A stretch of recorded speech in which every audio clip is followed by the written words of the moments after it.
महाराष्ट्र में दहाड़ेगा योगी का बुलडोजर, चुन चुन कर पत्थरबाजों का होगा इलाज। नमस्कार, मैं हूं वैभव दीक्षित। नागपुर में जिन्होंने अशांति फैलाने का काम किया, आम लोगों के ऊपर पत्थरबाजी की, आम लोगों की संपत्तियों को नुकसान पहुंचाया, अब उनके घर की तरफ बुलडोजर मुड़ चुका है। और अब बहुत जल्द आप ऐसी खबरें सुनेंगे कि जिन्होंने पत्थरबाजी की है उनके यहां बुलडोजर चला, उनकी संपत्ति को नष्ट किया गया, या फिर उनको ऐसी सजा मिली है कि उनकी आने वाली 7 पीढ़ियां भी ऐसी गलती करने से पहले कई बार सोचेंगी। जी हां, एकनाथ शिंदे यानी महाराष्ट्र के उप मुख्यमंत्री ने इस बात का साफ इशारा दे दिया है और एक वार्निंग भी दे दी है कि औरंगजेब को जो अपना बाप समझ रहे हैं, जो उनका महिमा मंडन कर रहे हैं, जो उनकी तारीफों के पुल बांध रहे हैं, वो अब महाराष्ट्र में नहीं टिक पाएंगे। और ऐसा अगर उनको महाराष्ट्र में रहना है तो इन सब चीजों से दूर रहना पड़ेगा और औरंगजेब का महिमा मंडन बिल्कुल भी स्वीकार नहीं किया जाएगा। एक बार सुनिए कैसे महाराष्ट्र के deputy CM Eknath Shinde media के सामने दहाड़े और औरंगजेब को बाप मानने वालों को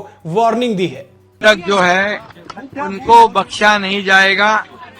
जो भी समाज कंटक जिन्होंने पुलिस पर हमला किया है, आम जनता के ऊपर हमला किया है, माँ बहनों पर अत्याचार किया है, पेट्रोल बम फेंके हैं, पत्थर फेंके हैं, हथियार से हमला किया है, उनको बिल्कुल महाराष्ट्र में बिल्कुल माफ नहीं किया जाएगा। हमारी महाराष्ट्र सरकार की भूमिका है या महाराष्ट्र में अमन शांति कायम बनाए रखने का काम है। और इसलिए मैं जनता से भी अपील करूंगा कि पुलिस अपना काम कर रही है। पुलिस सख्ती से गुनाहगारों को जो समाज कंटक है उनसे पेश कर आएगी, उनको कड़ी कार्रवाई करेगी, लेकिन पुलिस को भी जनता ने सहयोग करना चाहिए, यह भी हमारी अपील है। क्या पैटर्न उनके ऊपर कुछ कार्रवाई की जाएगी? अबू आदमी को तो निलंबित कर दिया है, दोबारा ऐसी नौबत ना आए, ऐसा काम वो ना करे। और औरंगजेब का समर्थन इस महाराष्ट्र में कोई सहन नहीं करेगा, उसका महिमा मंडल कोई सहन करेगा नहीं। ये औरंगजेब, ये छत्रपति शिवाजी महाराज, छत्रपति संभाजी महाराज और हमारे देश का दुश्मन था, वो देशद्रोही था, ये जुल्मी आक्रमणकारी था, माँ बहनों पर अत्याचार करने वाला था, मंदिरों को तोड़ने वाला था और छत्रपति संभाजी महाराज पर अन्याय अत्याचार करने वाला था। ये महाक्रूर कर्मा था और इसलिए उसको बिल्कुल उसका समर्थन जो भी करे उसको बख्शा नहीं जाएगा। आपने सुना कि कैसे एकनाथ शिंदे साफ तौर पर यह चीज कह रहे हैं कि ना उनका महिमा मंडन होगा, क्योंकि वो जिस तरीके का आक्रांता था, जिसने महिलाओं के साथ दुराचार किया, अपने बाप को जेल में डाला सत्ता के लिए, अपने भाइयों का उनकी हत्या करा दी, उनको पॉइजन दे दिया, जहर दे दिया, और साथ ही साथ भारतीय संस्कृति को जिस तरीके से चोट पहुंचाया है, उस मुगल आक्रांता का जय जयकार जो है वो महाराष्ट्र में नहीं होगा। और जिन्होंने नागपुर में एक काम किया है, जिन्होंने पत्थरबाजी की है और जिन्होंने इस तरीके की नारेबाजी की है औरंगजेब जिंदाबाद की, उन पर सख्त कार्रवाई होगी। और महाराष्ट्र की जनता ना सिर्फ महाराष्ट्र की जनता बल्कि देश की जनता इस बात की मांग कर रही है कि नागपुर के पत्थरबाजों का इलाज उत्तर प्रदेश वाले मॉडल से होना चाहिए, योगी के मॉडल से होना चाहिए। कौन सा मॉडल? Bulldozer model. अब देखिए, एकनाथ शिंदे ने एक तो ये वार्निंग दी, साथ ही साथ ये तो मीडिया को दिया गया बयान था। अब सुनिए सदन में आज उन्होंने क्या कहा।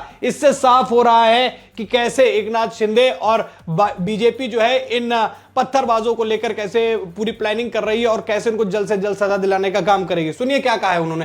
कहा कि औरंगजेब कौन है, हमें अपने राज्य में उसका महिमा मंडन क्यों होने देना चाहिए, वो हमारे इतिहास पर एक धब्बा है। उन्होंने कहा कि मुगल बादशाह ने मराठा शासक छत्रपति संभाजी को इस्लाम धर्म अपनाने का विकल्प दिया था, लेकिन उन्होंने इनकार कर दिया, जिसकी वजह से उन्हें प्रताड़ित किया गया और मार दिया गया। यह बयान आया है एकनाथ शिंदे की तरफ से, जिन्होंने सदन में यह बात कही है। और जब से यह बात उन्होंने कही है, साफ हो गया है कि सरकार ने इस बात को लेकर क्लियर और कट कह दिया है, क्लियर मैसेज दे दिया है कि भाई साहब, औरंगजेब का महिमा मंडन महाराष्ट्र में नहीं चलेगा। देखिए, जिस तरीके की स्थितियां नागपुर में बनी वो बेहद शर्मनाक थी। भारत देश के अंदर जहां गंगा जमनी तहजीब की बात करी जाती है, जहां अपनत्व की बात करी जाती है, आपसे भाईचारे की बात करी जाती है, वहां एक बाहरी मुगल शासक जिसने भारत को नुकसान पहुंचाया, भारत की बहन बेटियों के साथ जिस तरीके का दुराचार किया, कई हिंदुओं को मजबूरन इस्लाम धर्म कबूल करने पर मजबूर किया, उनके साथ अत्याचार किया,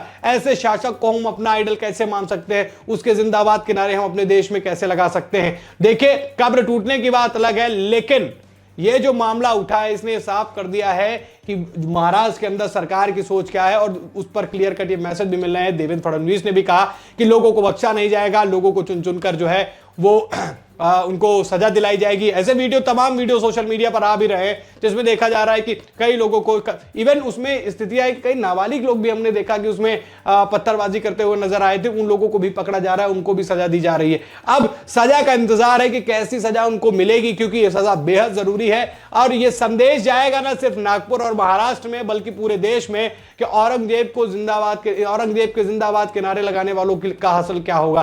क्योंकि देखिए पहले भी साफ कर दिया गया, इतिहास इस बात की पुष्टि करता है। कई दावे किए जाते हैं कि औरंगजेब जो है उसने सत्ता के लिए अपने बाप को जेल में डाला, अपने भाइयों को मरवाया, भारत देश की महिलाओं के साथ, नारी शक्ति के साथ जो उसने जिस तरीके से क्रूरता की, साथ ही साथ भारत की संस्कृति को, खासतौर पर सनातन संस्कृति को चोट पहुंचाने में किसी तरह की कोई कमी नहीं छोड़ी। तो ऐसे आतताई को, ऐसे आक्रांता को, जिसने हमेशा भारत को तोड़ने, बांटने और वहां के लोगों के साथ क्रूरता करने का ही एकमात्र अपना लक्ष्य बना के रखा, उसका महिमा मंडन भारत के अंदर नहीं होना चाहिए। और अब पूरे देश की जनता इंतजार कर रही है, नागपुर की वो जनता इंतजार कर रही है जिन्होंने अपने घरों में पत्थर जेले, जिनकी कारें टूटी, जिनकी बाइक जलाई गई, जिनकी दुकानें तोड़ी गई, उन सबको इंतजार है कि अब इन बयानबाजी के बाद से कब इन लोगों को सजा मिलेगी। और सजा ऐसी होनी चाहिए जो भी सुने उसकी रूह कांप उठे, क्योंकि मामला ये छोटा नहीं है, ये मामला नागपुर का नहीं है, पूरे देश का हो गया है। क्योंकि औरंगजेब को लेकर जिस तरीके का विवाद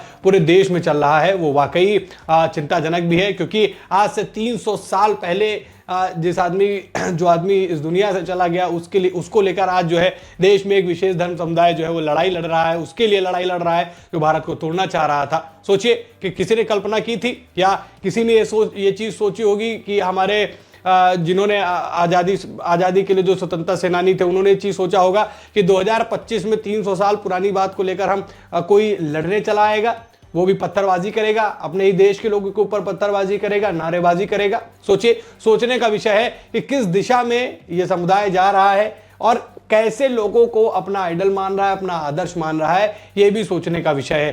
क्या सजा मिलनी चाहिए? जिस तरीके के इशारे मिल रहे हैं, क्या बुलडोजर एक्शन ही इन पत्थरबाजों का सही इलाज है? कमेंट करके जरूर बताइएगा। खबर में इतना ही। वीडियो को लोगों तक शेयर करें और बताएं कि नागपुर में जो स्थितियां बनी थी उन पत्थरबाजों के साथ क्या हासिल हो रहा है, क्योंकि ये खबर जाना लोगों तक बेहद जरूरी है। फिर मुलाकात करेंगे एक नई खबर में, तब तक के लिए धन्यवाद।